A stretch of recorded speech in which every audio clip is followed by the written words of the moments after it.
to Daddy. Happy birthday to you.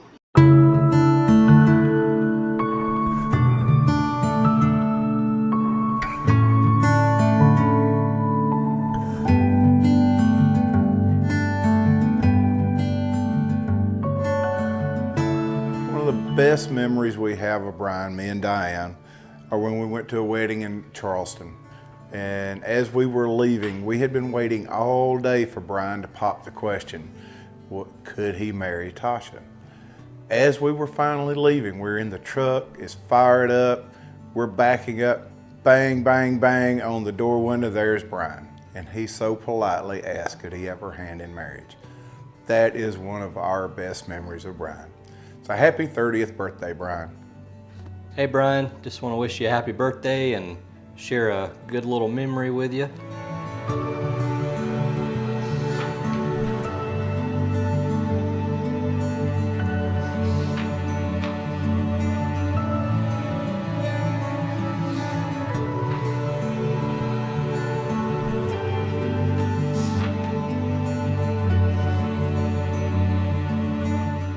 Dear Brian, it is with much honor that I'm here to wish you a very, very happy 30th birthday.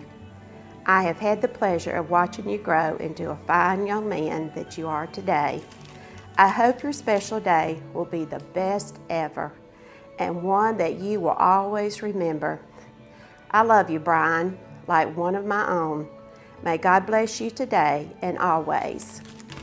Happy birthday, Brian. Love you. Happy birthday, Brian. Just reminiscent of some memories that we've had.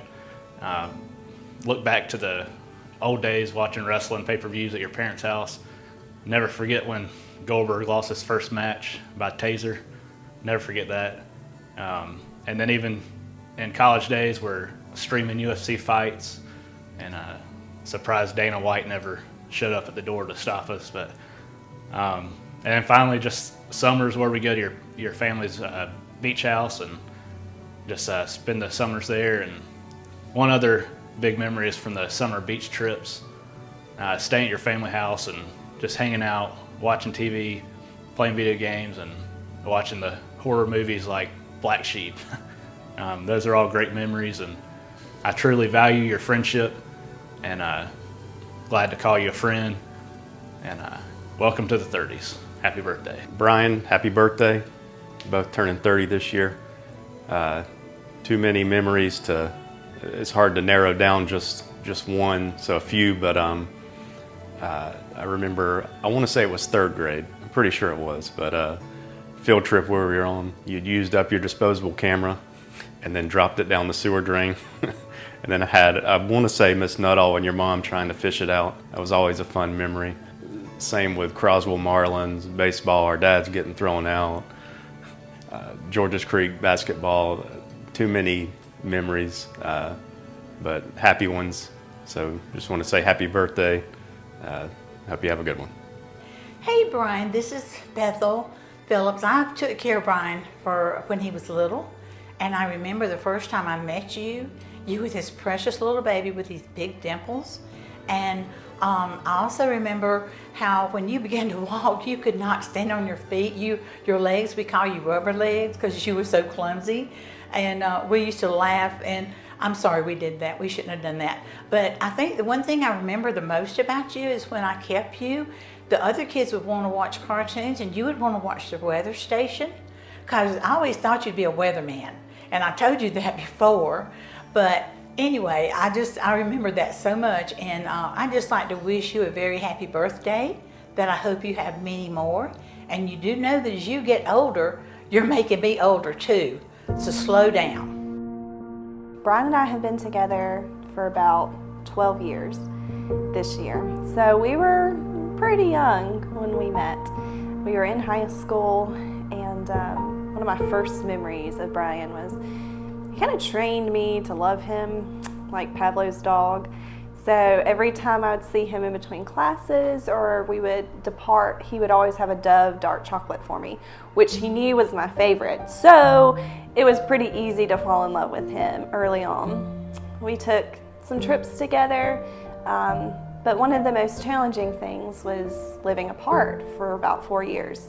So Brian went to Clemson and I went to Winthrop. So we were a couple of hours apart for the entire 4 years. A lot of people thought we wouldn't make it. I think our family, they were all rooting for us, but most strangers would say, it's just not gonna happen statistically. It's just not gonna work out. So we proved everyone wrong and we got married, 2012. And I remember Brian asking me to marry him and just how sweet he was about it. I remember he had his shirt tucked in. That was pretty rare for Brian. Classical music going, and he did the right thing. He had chocolates there for me and flowers, and it was just a really special memory for us at our last house. Since then, we've had some ups and downs, just probably like all couples. He lost his mom 2016. That was really difficult. Then we moved to Easley so we could be closer to family. And so we have a beautiful daughter, Julianne, who is almost 4 now. And it is so incredible to watch someone that you love, that has grown up in front of your eyes, be a father. It is so meaningful to see them play together, to see him answer her questions, to see her look up to him as a leader, as a father figure. And I've seen Brian personally grow a lot in the time that we've been together. He has grown professionally. He's just grown as a person in maturity. But he is such a loyal person through and through. Since the first day I met him, he has been dedicated, loyal to all of his friends, to all of his family, and he's so compassionate. He may not speak a lot, but when he does, I know it carries weight, and I can respect that a lot about him as a husband. So it's special to do this video for him because I don't know if he knows the impact that he makes on everybody's lives, that he's made on my life. He has made me a better person, someone that cares more for other people, that he's helped me to be a wife. We grew up into those roles together. So I love him with all of my heart, and I cannot wait to see what the next 30 years of his life hold. When Brian was born, Teresa, she had a pretty hard time having him. She went through a lot to get Brian here, and it was well worth it. And I remember when I sat down to feed him one time, right after he was born, I remember telling Teresa, when I'm 63, Brian will be 30, and here we are. Sorry about this, but it's just an emotional and happy time. I got this picture over here because I know she's right here with us. She is with all of us. Let's get off of this emotional part and start on some kind of funny things. I remember I was in Brian's room one afternoon, and boy, Brian had a bad diaper. Boy, it was rough. And Teresa said, "This is your turn. You take over." So I took over, and boy, I started changing that diaper. And all of a sudden, Brian, he started peeing all over me, and I said, "Oh my goodness, what we gonna do now?" It was a mess. And Teresa said, "Come on, let's go." And she ran the tub of water, and we just put him in the bathtub. It was a pretty big diaper change. But also, I remember one time, maybe a year later, Brian was standing up in his crib, and then I walked by, and he pooed about as loud as a baby could poo. And I turned around and I said, "Brian, what was that?" He said, "Oh, Dad," he said, I just blew a little air out of my bottom, that's all. I said, "Well, that's okay. I've done it quite a few times too." And Brian had a nickname. I gave him a nickname of One Sock Brian because every time I turn around to go somewhere, we'd take him somewhere, he'd have one of his shoes off and one of his socks off, or just have a sock off, and we'd have to find a sock and put it back on him. And I think Julianne's got that gene too, because I noticed she goes around with her sock off and doesn't like her shoes on. But then one time we had a blizzard in 1994. I mean, it was cold. It was like 20, 22 degrees. Wind was blowing. We got about 4 or 5 inches of snow. And I said, well, we better take Brian over to Westside Park and slide down that hill. I said, I took my Coca-Cola sign. It was really a nice sign to be sledding on, but I waxed it up good, and we went over there, and I pulled him all around that park with my Bronco. And then we was walking back to the Bronco, and there's some children over there had been riding about all day, and they had a runway going. It's a solid sheet of ice. They'd been up and down that hill plenty of times, and they told me to, why don't you try that sled out on this hill? And I said, no. I said, I better not. I said, this hill's way too icy for this sled. It's way too fast for that. And they called me chicken. Well, that was it. I couldn't let Brian think I was a scaredy cat, so jumped in that sled and down that hill I went. Then 5 seconds later, I went past where they'd been stopping and crashed into the creek down there, head first. Tore my rotator cuff and ruptured a tendon in my forearm. Man, I had a problem with that for about 6 months. But then he started to school. And I can remember one thing, it was one of the funniest things about it. When he was first and second grade, he had a problem with this boy bullying him all the time, or picking on him all the time. He'd come home and he'd say, Mama, there's this boy. His name is Zachary Crook, and he picks on me. Mama said, oh, it'll be all right. He'll quit. The next day, he'd come in and he said, Daddy, there's this boy. His name is Zachary Crook, and he hit me today. I said, well, did it hurt? And he said, no, not too bad, but he does it every day. So the next day he come back in, the next couple of days, he come up and said, Daddy, I know, son, there's a boy named Zachary Crook, and he picks on you all the time. I said, you're going to have to either pick on him or just forget about it. And I said, it kind of went away, and it was kind of funny because they got to be pretty good friends after that. And another thing Brian had a hard time doing, thanks for Velcro, because he had a really hard time learning to tie his shoes, and I couldn't help him because he was left-handed and I'm right-handed. Teresa was left-handed. She finally got him to where he could tie his shoes. And but sometimes it'd come loose pretty often, but especially when he was playing basketball. He'd look out there and he'd be running with a shoe loose. But anyway, we'll get on up into high school. And I remember when he started dating Tasha, and they went out to Furman and got their prom pictures made. Well, I told Teresa, I said, you know, they're probably going to get married. I think Tasha's probably going to ask him to marry him before too long. Because, you know, the old saying is, what women's not Gilstraps trying to be, and so there you have it, you know. And so sure enough, after they got out of college, they got married. The rest is history.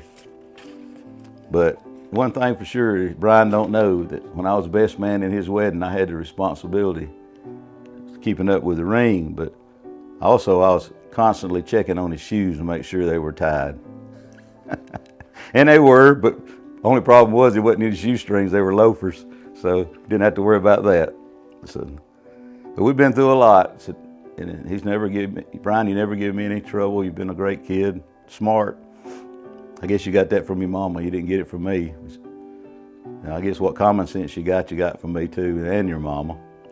But I got one other incident we need to share. When we went turkey hunting, we went twice, and both times we got messed up. But one time in particular, I had went 3 times in a row and had this one turkey that would gobble and fly down in the field, and I just knew we was going to kill it. Brian could get his first turkey on Youth Day. We were sitting in our blind that I'd already made, and turkey wouldn't gobble. Wouldn't gobble at all. I kept smelling something that smelled like smoke. And I said, Brian, you smell that? And he said, yeah, it smells like smoke. It smells like a fire somewhere. Well, about 30 minutes after daylight, there wasn't no turkey gobbling, there wasn't no turkey. So I stood up, went behind the blind and looked across the creek, and there was about 14 Boy Scout tents set up having a Boy Scout jamboree, and that answers the question why we didn't have any luck turkey hunting. And I don't know, Brian, he didn't care too much for turkey hunting. He likes to fish a little bit, and we do that some and enjoy it when we do go. I got to quit talking. I could talk a lot more, a lot more memories, but that's just a little bit of what I can remember to share in this short time. And also, he's done really well running the business. I don't do much as I used to anymore. Chase and Brian both, they do a great job. running the business. Brian kind of keeps me straight now, and really surprised me, and I'm proud of you, son. Oh, there's one more thing I forgot to mention to you, something I want to give you. It's an artifact that I dug out of my archives, and I know Teresa would get a kick out of it, and it's a boy cigar that I got when you were born 30 years ago, and I kept it in pretty good shape. And you was asking me about something about it being bubble gum. It is not bubble gum. It is the real deal. It's tobacco. So I'm challenging you to put this somewhere in a time capsule, because I probably won't be around when Luke turns 30. I'd be 93. Wishful thinking. But I want you to save it and give it to him and just see how far it can go. Love you, son.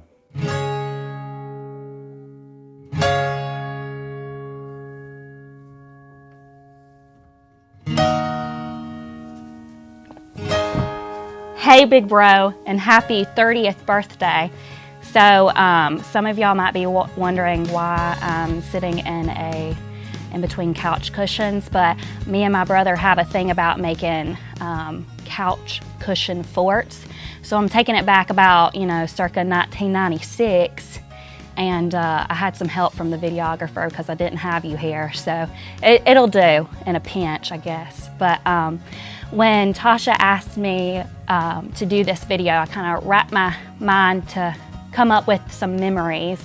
And of course there were several, but one just kind of kept coming back to me because it kind of just tickles me still, even now you in your 30s and me 26. But I guess you were probably 17, 18 years old, so that would have made me, 13, 14. And by this time, thankfully, we had our own rooms, but which was horrible when we shared them for quite a long time. But anyways, I remember you coming into my room in the middle of the night, super excited for some reason, and you were like, Amy, come here. You just gotta come see this real quick. It's super cool. And I was like, why are you waking me up at 2 o'clock in the morning? And so I was kind of coming to out of a foggy sleep, and I said, what is it, Brian? You said, you gotta come see it for yourself. It's so cool. So I came to and I said, oh, okay, where's the spider, Brian? And you do this thing when you kind of get anxious or nervous, you tilt your head down and you comb the hair right above your ear and you're like, the spider's in the top left-hand corner of the bathroom. So you were trying to lure me into the bathroom to kill this spider for you at probably like 2 o'clock in the morning.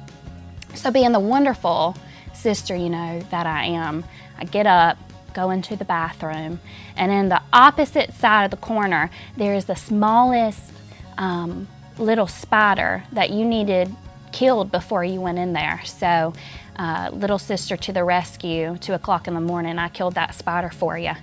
And kind of going along the same lines, I'm going to throw someone else that's probably here under the bus, but you and Ryan were hanging out at the house, and y'all were probably, I would say 15 at the time, playing some video games in the dining room where the computer was. But there was a bug in the bay window. So who do you go to? Y'all go to me to come to y'all's rescue, to 2 14, 15-year-old guys. Your little sister comes and kills that bug so y'all could play, World of Warcraft or whatever it was that y'all were playing. So that's just a memory that kind of tickles me. You're welcome for all of your bug killing necessities in adolescence. But kind of on a more serious note, I know going through childhood, there were probably some times where, I kind of wished I was an only child, like that time that you almost killed me in a game of tug of war by strangulation. I appreciate that. Or the time you pushed me down the steps. That was cool. And then any time that I was beating you at Mario Kart when you would disconnect the remote control, so some of those times. But now that we're adults, I just really sit here so appreciative that I had a sibling to go through life with, especially when you go through tough times with your family like what we have gone through in the past 2 years. There's no one that can relate to you like a sibling can, and I'm thankful that I had you to go through that with where I could call and vent with you and talk things over with you and just cry with you sometimes, and that we had each other to be able to relate with through that experience.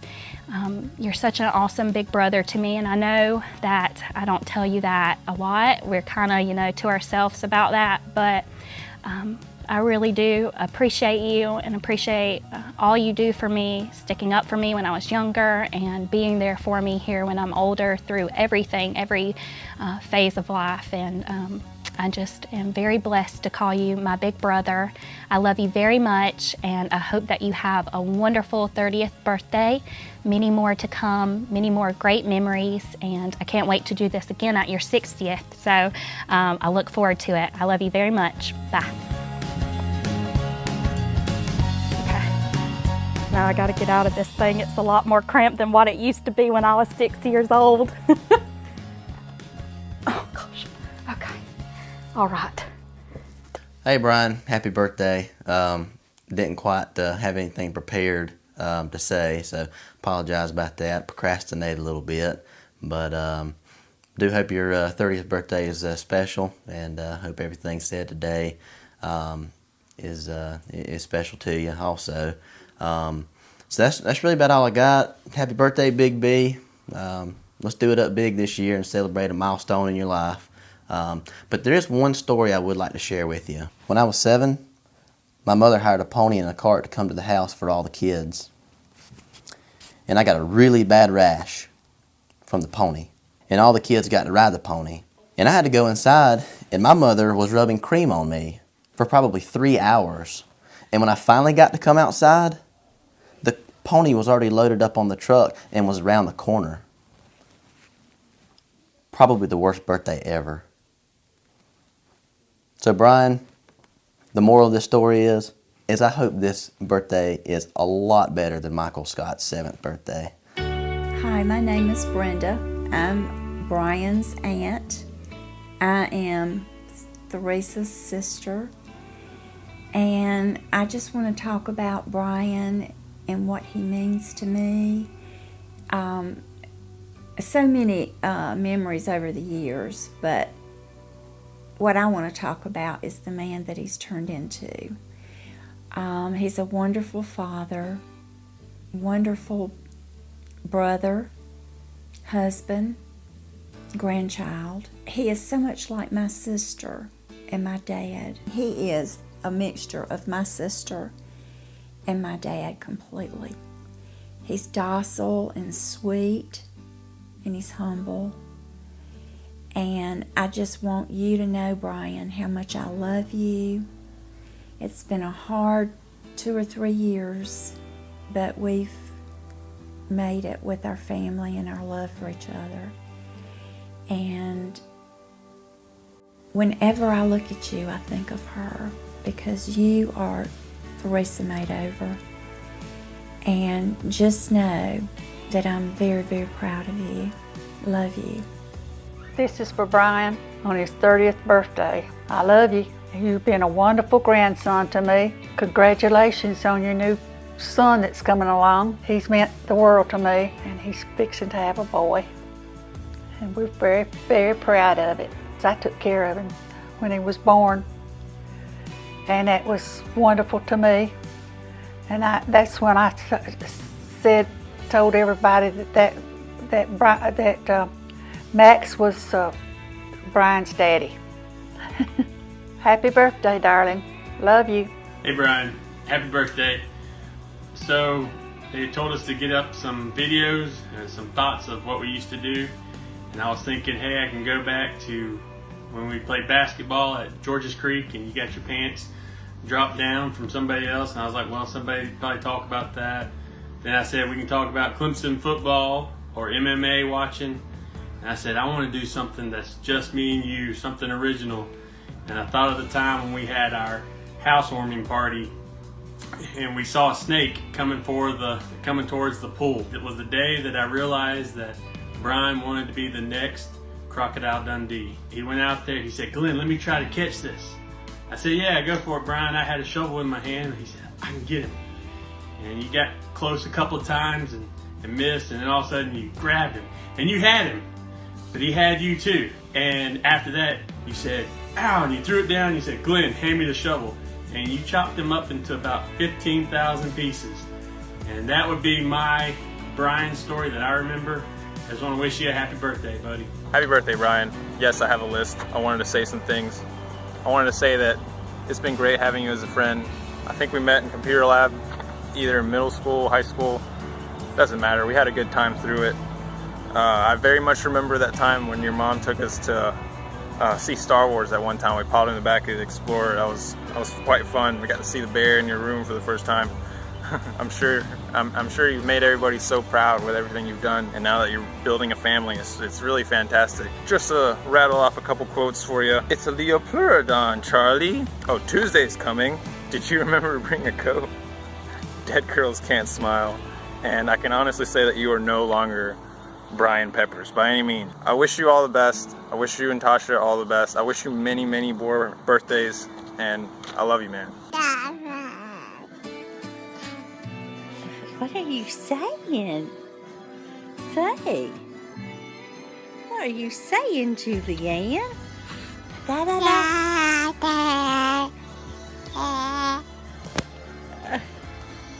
Say Dada. Can you say Gigi? Can you say Gigi? Say Baba. Can you say Baba? Baba. Wait, Baba.